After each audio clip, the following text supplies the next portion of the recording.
Movimiento Estudiantil en Mar del Plata, presentado por Victoria Barbieri, Juliana Cauteruccio y Mariana Fragoso. Él es Juan Domingo Perón, expresidente de la Argentina.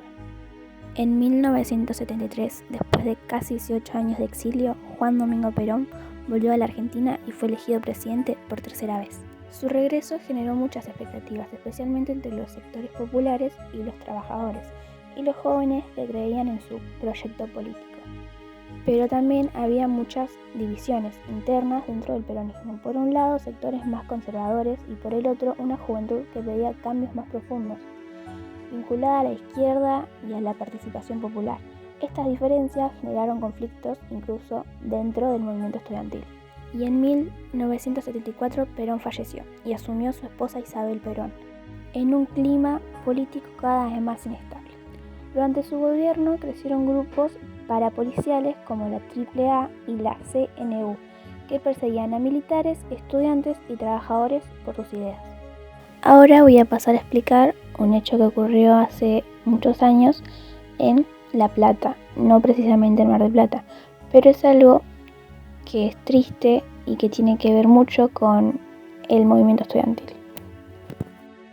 Mientras en el país aumentaba la violencia política, en septiembre de 1976 ocurrió uno de los hechos más tristes de nuestra historia, la Noche de los Lápices, en la ciudad de La Plata. Un grupo de estudiantes secundarios fue secuestrado por pedir el boleto estudiantil. Tenían entre 16 y 18 años, la edad de muchos de nosotros. Ellos participaban en marchas, armaban centros de estudiantes y soñaban con una educación pública mejor. Todos ellos fueron detenidos ilegalmente, torturados y muchos de ellos siguen desaparecidos. El caso de Claudia Falcone, que tenía solo 16 años, se fue convirtiendo en un símbolo de la represión contra los jóvenes durante la dictadura. Por eso, cada 16 de septiembre se conmemora en todo el país el Día de los Derechos de los Estudiantes Secundarios. Porque lo que pasó no fue solo en La Plata. La represión llegó a todas partes. En Mar del Plata también hubo persecución. Estudiantes que participaron políticamente fueron espiados, secuestrados o directamente desaparecidos. Ser estudiante y opinar era peligroso, pero aún así muchos jóvenes no dejaron de luchar. El movimiento estudiantil fue un reflejo de los conflictos sociales de la época. Mientras una parte de la juventud luchaba por sus derechos, el poder respondía con represión, pero frente al miedo muchos eligieron la resistencia. A veces me pregunto, ¿qué hubiera pasado si yo vivía en los 70? Si me organizaba con mis compañeras para luchar por algo justo. Capaz no estaría grabando esto, capaz estaría desaparecida, como muchos. Por eso es importante recordar. Porque todo esto pasó, y pasó en nuestro país, a estudiantes como nosotros. Ahora voy a explicar algo para que quede claro y para que todo se resuma en esto. El 24 de marzo de 1976, las Fuerzas Armadas dieron un golpe de Estado y comenzaron una dictadura militar, que duró hasta el año 1983. Durante este periodo se prohibieron los centros de estudiantes, la participación política y la libertad de expresión. Miles de personas fueron perseguidas, secuestradas, torturadas y desaparecidas. Muchas de ellas eran jóvenes, estudiantes secundarios y universitarios. El caso más conocido en Mar del Plata y en muchos lugares es la Noche de los Lápices, ya hablada en el video, cuando 10 estudiantes fueron secuestrados por reclamar el boleto estudiantil, algo que tenemos prácticamente todos hoy en día. Podría decir que gracias a eso, hoy no pagamos boleto para poder estudiar. En la ciudad de La Plata, 6 de ellos continúan desaparecidos. Por eso no ocurrió solo en La Plata, en Mar del Plata también. Hubo persecuciones, amenazas y estudiantes que hoy siguen desaparecidos.